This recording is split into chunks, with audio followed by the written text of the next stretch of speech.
Oh, yeah. Let's get all the little doggies in a row here. The Cornbread Man Morning Show with Dave in the AM, your host for the Cornbread Man Morning Show. Good morning there, LFO Warrior. Hope all is well. Let me make sure I got all the little mic's on and everything. Always hate it when you start something, especially early in the morning. You're trying to get some things organized and you're looking and you're like, what in the world is going on? It's early on a holiday. May not be anybody up, or maybe just haven't went to bed yet. My granddaughter sometimes when she don't have school like today, but she didn't make it. She said, I'm pulling an all-nighter. I'm going to just talk to my friends all night. Well, I remember getting nights where I could do that as long as I behaved. My mom was pretty cool about it. You give them a chance to enjoy being off from work or school or something like that.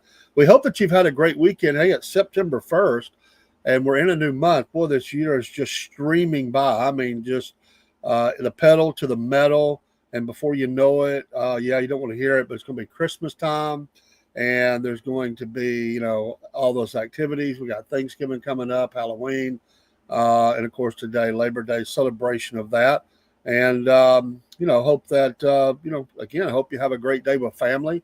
If you're off from work, I hope that you get to maybe grill out a little bit. The weather should be pretty nice across the country or wherever you are coming from. And I hope that that is the case. And we hope that you are able to spend that quality time with your family. It's very important. And as we say on the morning show, they'll be coming on after this at 6 a.m., get up, pray up, and coffee up. I got the coffee going this morning. Don't forget our coffees, the SFP coffees. It's a blessing to have that. We're just so excited to have the coffees that we have. And this show is sponsored by two main ones, although we have others. This Patriot Mobile. Make the switch today to American company using promo code Cornbread. Best customer service on the planet. It's American customer service, Texas-based, 11 years in business. They're just an awesome company. They stand by their faith. They stand by their country. And they stand by the Constitution, and that is a blessing. Mammoth Nation, who we have, and we have a QR code for that. We'll show shortly. And when you join those companies, I'm a lifetime member of Mammoth Nation. All those America First companies that you can do business with, I have purchased things from many of them. And, great products, getting great prices, discounts, big discounts going through Mammoth Nation. Of course, Patriot Mobile has all these different levels of what you need, or you choose, and they choose three main cell tower carriers. I think you can switch though if you need to. I think I'm currently on the AT&T, and the service is excellent. And just go over and check out the deals. Of course, W Energy drinks, promo code Southern Fried. I think I've still got a little tub of that here in the studio. I've got to order some more. I'm about out. I've got just a little bit left. Of course, you can get the little shakers too. That's a fun company, especially for you gamers out there. They do some awesome artwork. I've got a couple of the shakers in here, and they've got shirts and hats and stuff. They're just a fun company. Always giving great discounts. Buy one, get one free. Those BOGOs that we like. I like W. They're awesome. We got our own store, our Threadless store, which we pop up. We have our new affiliation, and we'll show that here in a few minutes as well. We've got a new one and some others on the way. Our TikTok showcase. There's just so many things. We've got our hands in a lot of stuff, and we're having fun and living the dream, as they say. And I mean that from the bottom of my heart. We thank you for being a supporter of the Southern Fried, wherever you're coming from, MP3 or whatever social media platform you're on. We of course, encourage participation in Rumble. That's our line drawn in the sand. We love Rumble, and we love what they stand for and the free speech that they protect for us. And we want you to do business with them. Become a Rumble Premium subscriber. And a new one that's coming along that we're already got our check mark with is Pickaxe. And Pickaxe, they link up. They're already doing it. We are already seeing that integration. I don't even have the apps out yet. The desktop version is active. I've been going over and loading a few things, but a lot of our Rumbles are going back and forth already. But on Pickaxe, you can actually write blogs too. So it lets you get your creative writing out, write responses. Rumble is video. Pickaxe and Rumble are a perfect marriage, and they will share and share alike, as they say. So just a little bit this morning before we get going in the news. But again, enjoy your day. There was some serious news. A major car wreck last night. Former Mayor Rudolph Giuliani was seriously injured late last night, especially to one of his arms. He is alive and recovering. It was a very serious incident there, and so prayers out to him. But it was, it was a pretty. I've seen the wreckage, and so prayers for him as he recovers. At his age too, those kind of things are really hard. You don't recover as fast when you're, and he's much older than me. You don't recover as fast as younger people do. But he's a tough one. He's a tough guy, and so just pray for him, and we pray that everything will go well for him. Well, there's news out of the Washington Post. I've been talking about this on and off for a little bit, and I'm picking this story up, though, from the New York Post. But I want to talk about this idea about Gaza and the post-war, what's going to be the plan there. Now, I know there's a lot of people don't like it, and we've had people come in the stream, and they want to blast different peoples. Listen, we're just reporting news. I'm not, nobody has to post and try to convince me of that I need to turn against all Jewish people. I'm not going to do that. And you can not dislike Israel. You can dislike America, whatever. But, there's just seems to people seem to be on a tangent. They want to go around. They want to attack every podcaster if they're not directly linked up. Just take that and tuck it away. You're free to believe and hate however you want. But I'm not promoting. If I'm covering news, I'm not promoting. If I give commentary, I'll tell you it's commentary. So I don't know if there's anybody out there like it. Seems last night we couldn't even have a wrestling show without somebody coming in, basically with the, death to the Jews mantra. I just get sick of it. Go somewhere else and stand on a courthouse step somewhere and, get your license set up and spread hate. That's your freedom you have, by the way, in America. You can do that if that's what you choose. But I'll let it go. But it's just we've been attacked so much lately. It's not who we are. It's just not. And you're not going to change our minds. We're just not going to hate a whole people group of anybody. People are people. I love everybody, and I'm trying to win people to Jesus Christ. And as a pastor and as a man of God, I'll stand on that. Anybody can be saved, and I won't go down that road. Okay, sure, people do wrong things. Sometimes we do wrong things in America, but this is just news. So I just want to make that disclaimer before they come out. It's like the roaches. They come out of the woodwork. Yeah, you're this, you're that. I think it's like when President Trump did the snake. They used to hate him for that.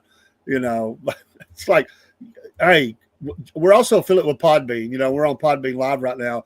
Get you to $14 a month, and if you follow our link in for that, you can get a month free, and you can set up your own channel, and you can just have at it. I mean, just have at it if that's what you want to do. But anyway, let's go through this because this has been kind of going back and forth. The headline, and again, actually I said New York Post. This is Newsmax, but it was a Washington Post story that they picked up, and it's post-war Gaza plan sees relocation of population. Now, we talked about that a few months ago, many weeks ago, about how there was these deals being made with African nations. Everybody sort of just downplayed it all. It went on the download. Nobody wanted to talk about it at the time. But they've got to rebuild, right? So it says digital token for Palestinian land. This is Washington Post. A post-war plan for Gaza circulating within the President Donald Trump's administration that would see the U.S. administer. And I don't know how I feel about this. I know you got to have somebody to. Obviously, it's a touchy situation, and you're going to have massive protest on this. But the U.S. administer the war-torn enclave, and this is their words, for at least a decade, a temporary relocation of Gaza's population and its rebuilding as a tourist resort and manufacturing hub, the Washington Post reported on Sunday. They said, according to a 38-page prospectus, it had seen Gaza's 2 million population would leave either through voluntary departures to another country, and about 16,000 have left already, by the way, or into restricted areas within the territory during reconstruction. Reuters previously reported that there is a proposal to build large-scale camps called humanitarian transit areas inside and possibly outside Gaza to house the Palestinians, so-called, because there's not a Palestine, right? For all these people, listen, I like to look at things and be official. There is not a Palestine area yet. They may one day get that designation, but there is not a Palestine. That's, it's not, there is no definition of that as a nation. It may happen one day, but anyway, they throw that name around like that. To house the Palestinian population the plan carried the name of the U.S.-backed Gaza Humanitarian Foundation, or GHF, a controversial U.S.-backed aid group, which has been over there, helping aid get out. And there's a lot of people been not happy about it. Anyone who owns land will be offered a digital token in exchange for rights to redevelop their property. The Post reported, adding that each Palestinian who left would be provided with $5,000 in cash and subsidies to cover 4 years of rent. They would also be provided with a year of food, it added. The Post said the plan is called the Gaza Reconstruction, Economic Acceleration and Transformation Trust, or Great Trust, and was developed by the GHF. GHF coordinates with the Israeli military and uses private, and this is why people hate them, and uses private U.S. security and logistics companies to get food aid into Gaza. It is favored by the Trump administration and Israel to carry out humanitarian efforts in Gaza as opposed to the UN-led system, which, by the way, let me interject, commentary coming from Dave, UN-led systems are failures, have been failures. And I can point to this very area of just how failed it has been. All these camps that they have, they just continue to just give them food and stuff. They never have any answers for them. So it's just a continued welfare system. The people deserve to have a citizenship somewhere. So it is a failed system. I don't know that the GHF could do any better. Still Dave commentary here. I'm not reading from the article. But the UN-led system has not been successful. That has just been a money sucker that has kept people really enslaved and helped to turn them into terrorists, my opinion. All right, it goes on to say, which Israel says lets militants divert aid. In early August, the UN said more than 100,000 people have been killed trying to receive aid in Gaza since the GHF began operating in May 2025. Most of them shot by Israeli forces operating near the GHF sites. The White House and State Department did not immediately respond to a request for comment, but the plan to rebuild Gaza appears to fall in line with previous comments made by President Trump. On February 4th, the president first publicly said that the U.S. should take over, and I remember when he said that, the war-battered enclave and rebuild it as the Riviera of the Middle East. Remember him making those comments after resettling the Palestinian population elsewhere. Trump's comments angered many Palestinians and humanitarian groups about the possible forced relocation. And a commentary again from Dave. Yes, there are people that are not going to want to go, so they can either set up camps where they are. And I said this at the time, are we going to be witnessing, just like the Jews were ripped away from their land that was in the areas of the Gaza Strip many, many years ago, are we going to be seeing forced, people, families, their hands being peeled away from, their belongings or their land or whatever and forced onto C-130s to be relocated? I'd say it's an ugly thought of a scene. I mean, it would just be bad, ugly. But you got to get some of the people out there. There's so many. I don't think they can do it with all of them there. And it would just, but if they leave, they're going to be afraid they're going to be able to come back, and you get into all that. And it'd just be a overtake by the Israelis. Okay, back to the article. Let's see. Israeli forces pounded the suburbs of Gaza City overnight from the air and ground, destroying homes and driving more families out of the area. As Prime Minister Benjamin Netanyahu's security cabinet was set on Sunday to discuss a plan to seize the city. It's going to be a mess. My commentary. The Israeli military has gradually escalated its operations around Gaza City over the past 3 weeks. On Friday, it ended temporary pauses in the area that had allowed for aid deliveries, designating it as a dangerous combat zone. You think? Absolutely.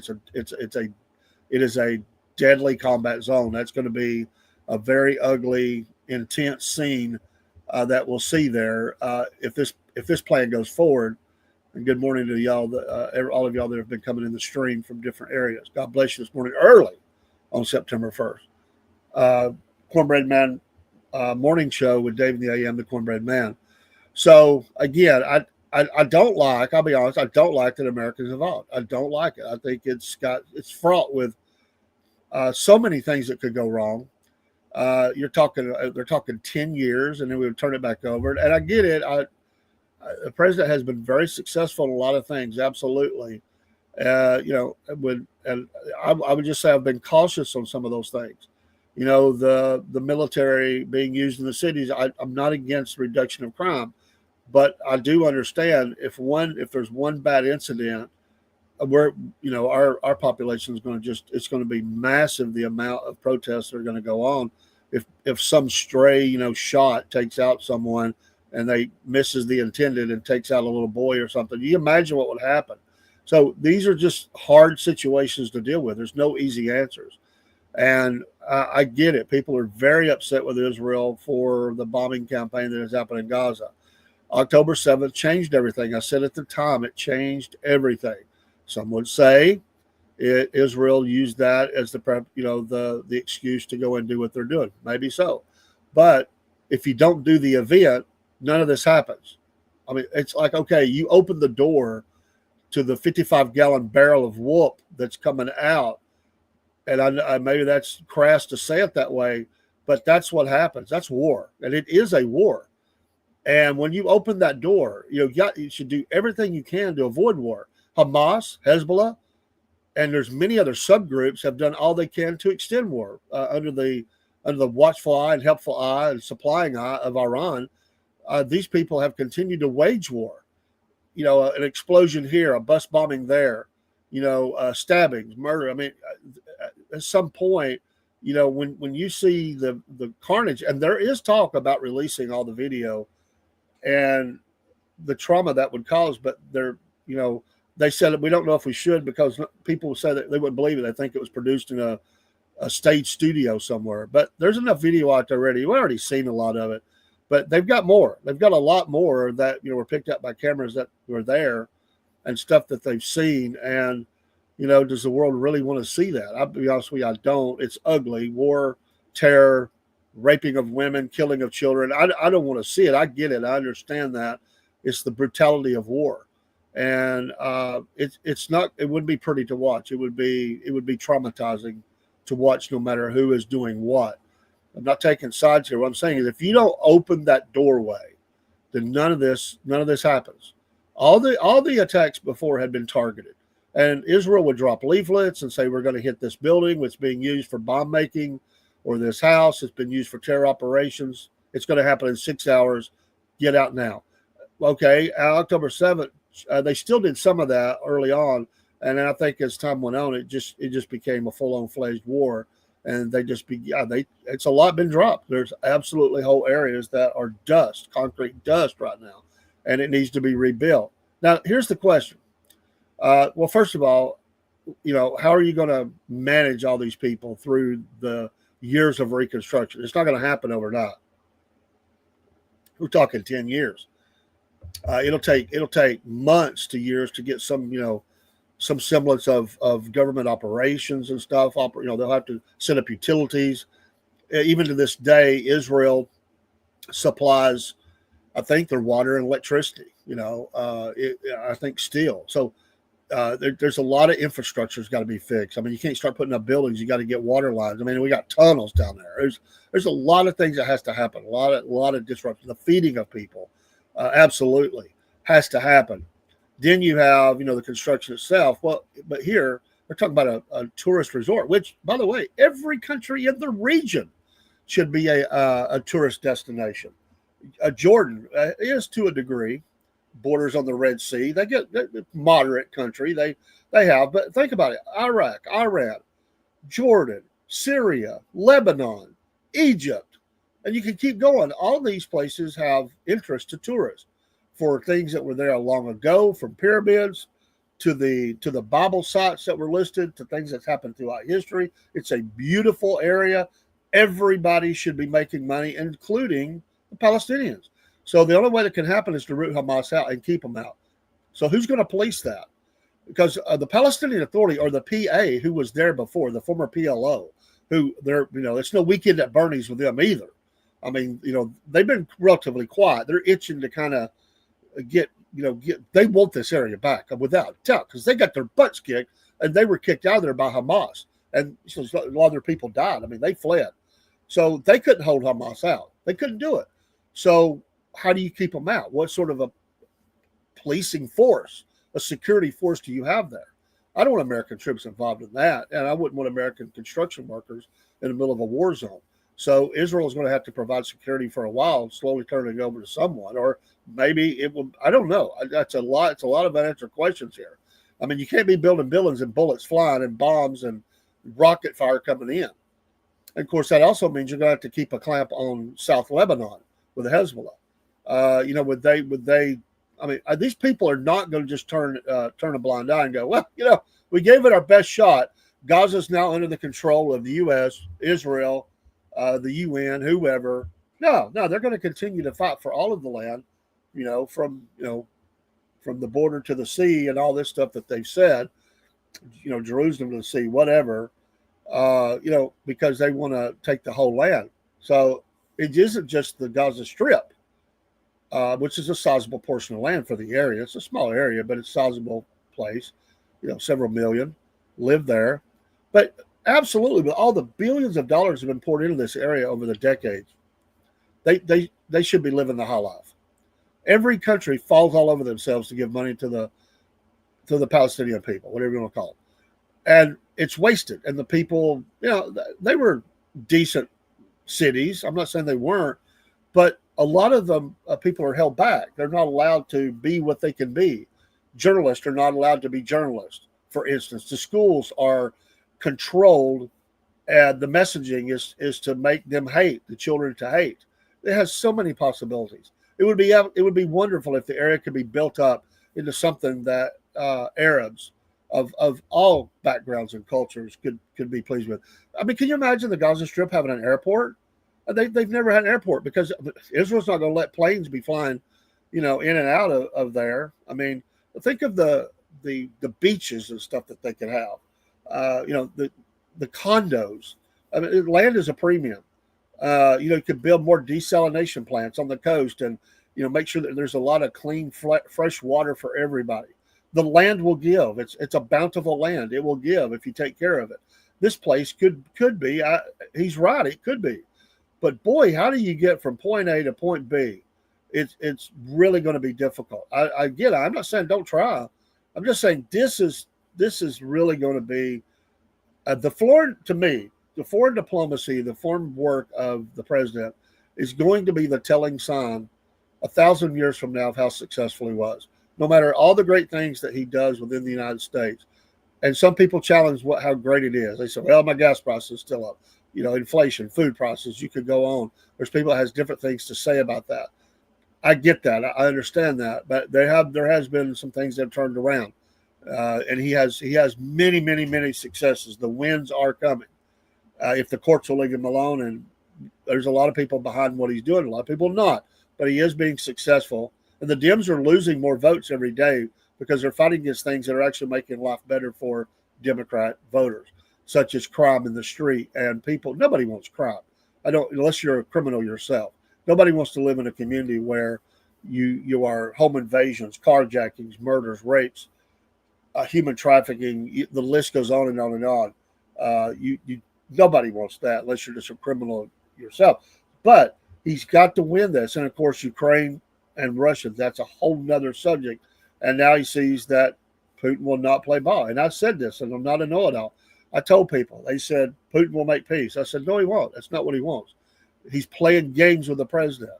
He's playing games with the world. I don't know what his end result is.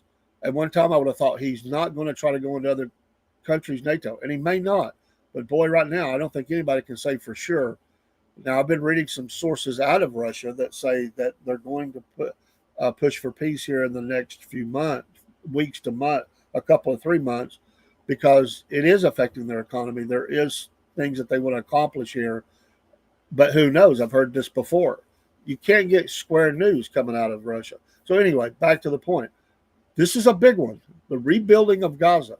If he pulls this off, absolutely.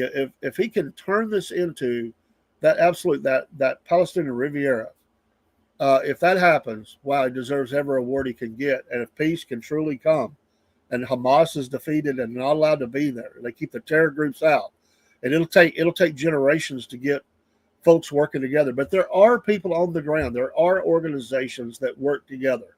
There are Palestinians. There are Israelis that work together. In fact, some of those people that were killed in the October 7th attack were absolutely those people. It costs them, but they're that type of people.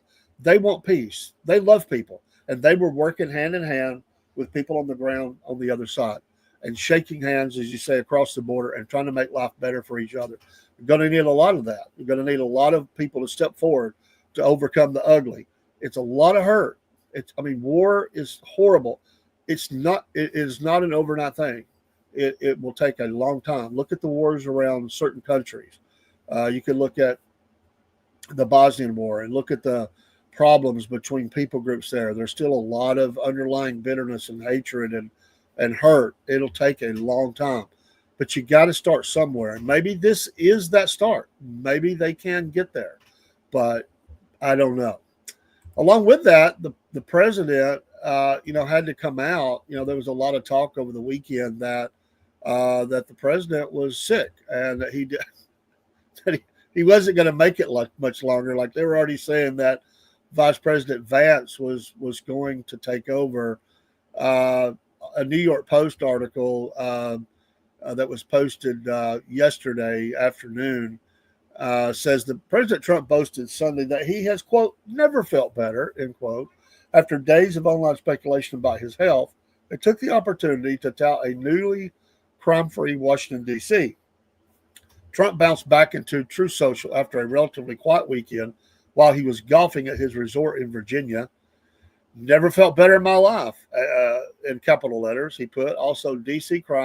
is a crime-free zone, Trump wrote after the president took control of the D.C. Metropolitan Police Department. And there's some pictures of him moving about, some in meetings and some golfing and in limos and stuff like that. Social media lit up with bizarre theories and morbid speculation about the president's health days after several days without public events from the president. Rumors that had been ruminating throughout the week were bolstered by a blank schedule released by the White House on Friday, and soon the hashtag Trump is dead was trending on the social media platform X. I saw it light up on there, no doubt. But the haters' twisted hopes were quickly dashed once the president was seen on Saturday leaving for a round of golf alongside his granddaughter, Kaya Trump, in Sterling, Virginia. Even during Trump's public hiatus, the crime crackdown in D.C. pressed on. Violent crime sank 45% compared to the same time last year. Crime overall dropped 15%, leading Democratic D.C. Mayor Muriel Bowser to admit to the improvement in her city, which angered a lot of people, but she's just telling the truth. Quote, we greatly appreciate the surge of officers that enhance what a Metropolitan Police Department has been able to do in this city, she said at a press conference last Wednesday. Trump followed up his update on Truth Social with a series of early Labor Day celebrations in which he touted the strength of the U.S. economy. So we'll see. He's okay, though. He's playing golf. But now I'm sure the news will be that it was a body double, and it really wasn't him. He's a clone. Yeah, for people manipulating. I can see it now. There'll be someone that'll have the image where it supposedly shows, manipulated video where his mask, the mask over the dude is coming loose. You just can't convince some people, right? They believe in conspiracy everything. And I understand some things are not conspiracy. They're just a truth that's not been revealed yet. But come on, every time. It's like, how do these people even live a life? I don't have time for all that. This is not the movie Dave, okay? He's not laying in the basement with the body double while the real president suffered massive. Thank you, Griff. I get it. And listen, I'm the first to say our government does things that There's a lot of not trust there, absolutely. But let's use some common sense along the way too. I mean, we have to have some kind of semblance of common sense when we're talking about these things. And thank you for coming in from the Rumble side. God bless you this morning. Happy September 1st and Labor Day. We hope you have a great day. And the president will enjoy more golf, I'm sure, and probably a nice meal and whatever else he's got going on today. Uh, I, it's funny. President Biden was gone all the time. His schedule was empty often, just about every day. And his own staff said, if you don't schedule meetings early on any day, you don't get nothing done because he was only good for so long. And those meetings themselves many times were canceled. He had his good days, he had his bad days. How many videos? We did see him though sometimes. How many days did we see him sitting on the beach? Of course, that could have been the body double, right? I mean, we heard the same things about him, but that administration led themselves to get questioned a lot because they weren't forthcoming about his health, and it was obvious that he was having physical issues. Forget blank stares, gaps, and not knowing where he's at, how to leave a stage. There was a lot there. President Trump grabs for a rail, and they're going, look at him, he can't walk. Oh my God, it's so stupid. But yet President Biden was falling and flopping all over the place, slipping, sliding, running up steps and falling down. That was nothing. And I generally said, listen, from a humanitarian standpoint, help this guy. I mean, it's embarrassing. If that was my grandfather, I mean, how'd you let Grandpa look that bad? I mean, come on.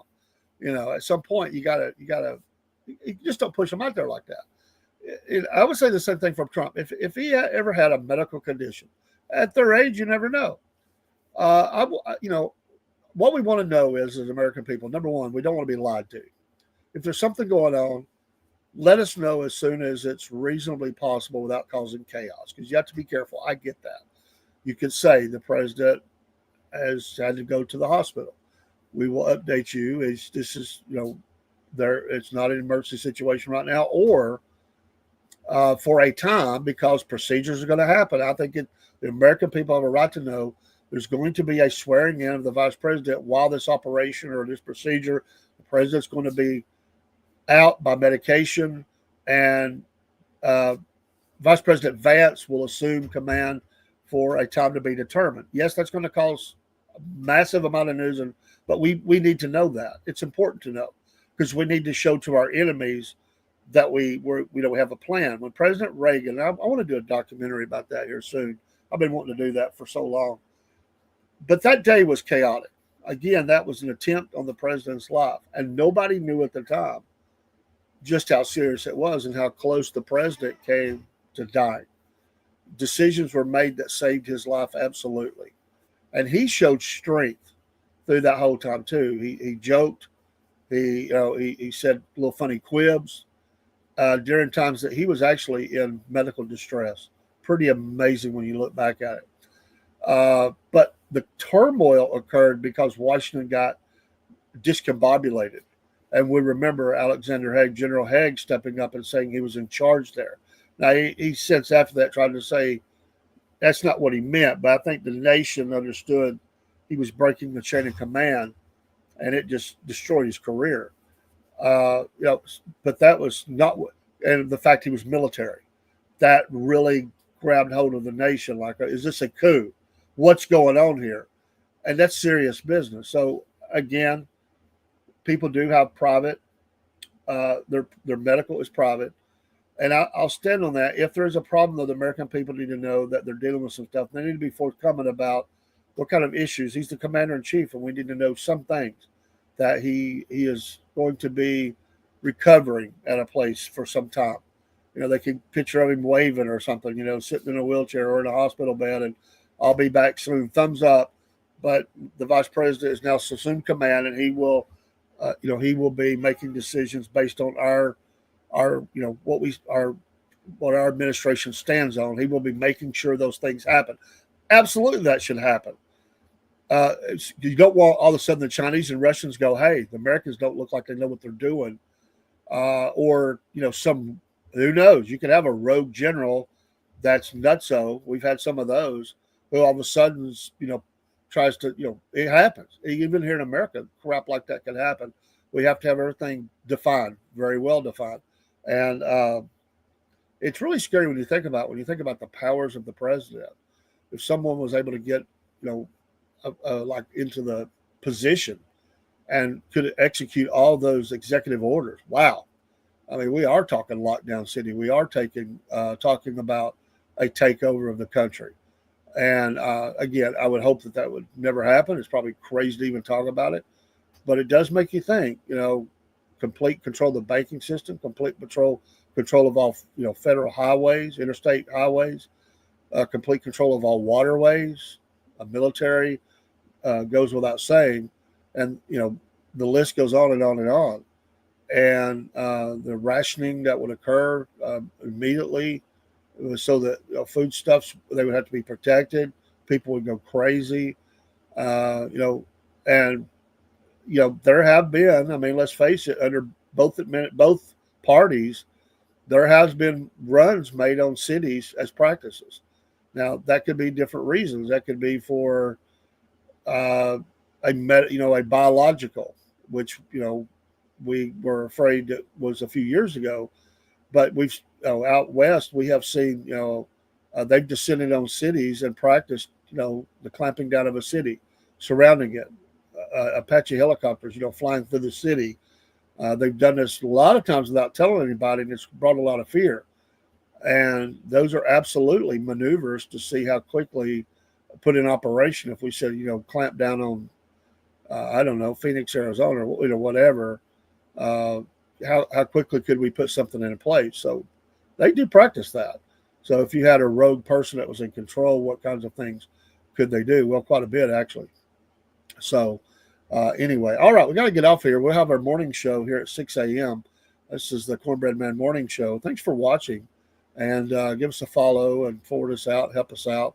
We grow very organically. We don't run ads. We don't go out and beg for follows, but our followers have all found us, and the ones that stay. Some people, not everybody likes you, but if you like some of the things you hear, give us a follow. We appreciate your time and your support. We thank you for supporting Rumble, for those that support Rumble.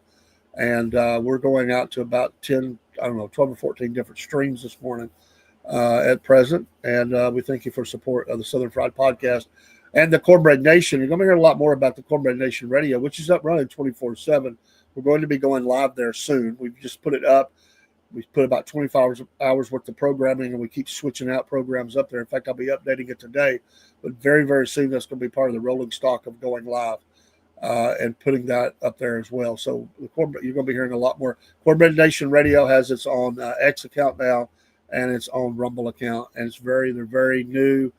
Just getting that going. We've just put that radio station up in the last month, and you're going to be hearing a lot more about that. But thanks a lot. Have a great morning. Hope you can join us at 6 a.m. when me and my co-host, Rob, get going with the SFP morning show that me and him do together Monday, Wednesdays, and Fridays. Tuesdays, I do another sometimes I do an early show any day, but on Tuesdays at 6, in place of the SFP, I do the Cornbread Man Morning Show. On Thursdays, it's the Patriot Morning Show. Just to give you an idea of our morning schedule. Today, we also have a noon show. I'll be filling in there, I believe. I'm going to be filling in. And tonight we have a special guest on Mama Said, 8 p.m. Eastern Standard Time. Special guest. Should be a lot of laughs. Looking forward to a guest tonight on the show as I join with Rob and Miss Elizabeth. And y'all have a great time. Cook out something great today. If it's just a hot dog, you can make a hot dog great, right? According to what you put on it. The hot dog itself is not great. It's how you dress it up. My opinion. All right, we'll go out with some music. Appreciate you. God bless. Pray for the country. If you got nobody else to pray for me and my family. We could sure use it. We went through our trials and tribulations too. My wife's health stable now, but recovering from strokes. And I have a son who's been in trouble, and he's paying his debt to society. And it's hard on mom and dad and family. Y'all pray for him. His name is Josh. We're transparent. Drugs are a bad thing, and it affects a lot of the world, and we're not immune to that. No matter what we've tried to teach or whatever, it's a bad deal. And thankfully he's still alive, and I hope that he'll get turned around and do the right things. I think he will. He's a good boy. He's made some mistakes. So I'll pray for him. Take care. We'll see you soon, like 23 minutes on the morning show, and we are out.